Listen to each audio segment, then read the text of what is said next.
Welcome back, everybody. Time for What's Hot, where we talk about the stories that have everybody talking. So what's hot? Again, we're joined by Susie Falk from the Falk Group and Jeff Wagner from News Radio 620 WTMJ. Three 18-year-old friends were killed in a single car crash in Delafield last July. State law prevented criminal charges from being filed. The parents did accept a plea deal. They'll pay $2,700 in fines. Should it be a crime to provide alcohol to people over 18 but under 21, since that's what caused this here, an underage drinking party hosted at this parent's house? Where the mother provided the beer and the father knew this was going on. Now, if these kids had been 17, yeah, mom and dad would be liable for criminal charges. Because they're 18, it's sort of a glitch in the law. Because they're 18, no criminal charges are there. I mean, obviously there's going to be a lawsuit and there were these fines, but I tell you, to me this is just, it's an absolute disgrace, it's an outrage, it's a problem with the law. If you're going to have a 21-year-old drinking age and you knowingly furnish alcohol to people who are below that, and then, you know, bad stuff happens, yeah, I think you should be accountable. And Jeff, you just said something that was interesting. You said these kids, they're not. They're 18 years old. They're adults in the eyes of the law. So they're adults, and if they're going to go to war, and if we ever reinstate the draft, and they can go and fight overseas, and they technically are adults, then let them drink.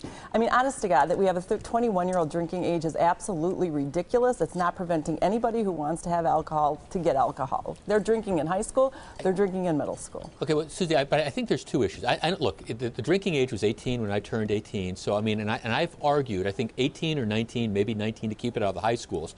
I wouldn't object to lowering it, but right now it's 21, and I guess, you know, if you've got parents who think they're going to be the friends of their kids, here, we'll host the party, and you knowingly and intentionally provide alcohol to people you know are too young to drink, yeah, I think that should be a crime. So, I mean, yeah, if you want to lower the drinking age, I'm with you on that. But the loophole exists because of that definition of adult, is my understanding. Yeah. So, okay, well then, close the loophole. Close the loophole. Well, and because the state doesn't seem to have a fix for this, municipalities are taking it on their own, like Kenosha. Right, with the citations. You get like a $1,500 fine in Kenosha for hosting an underage drinking party. But not only did they serve the alcohol, they allowed them to leave the house having known that they had been drinking and got behind the wheel of the car. Tough spot for parents, you know, and graduation parties where you have adults in the house and they're going, Okay, but I'm getting the topic 3 signal here. Okay, we gotta move on.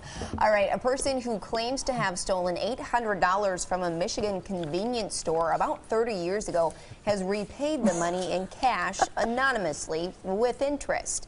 They admitted to breaking into the store in the 80s and stealing about that $800. Police have found the store's former owner but refused to track down the thief. What do you guys think? 30 years, you know, the guilt that's been building up in this person, that they would tack on interest and then write a letter. And you know what, don't look into this. I stole a peck of gum once when I was in 5th grade. I got home and I don't even think my mom knows this, and I felt so guilty. I walked right back to Shopko and Racine and put it back on the store shelf, and that was 15 minutes of hell. So let this person go. And I like it. He repaid it with interest. There's an old Jimmy Buffett song called the Great Peanut Butter Conspiracy, where they talk about like stealing peanut butter from the mini mart, and they all swore that if they ever made it big, they would pay the mini mart back. This guy was just paying the mini mart back with $400 interest.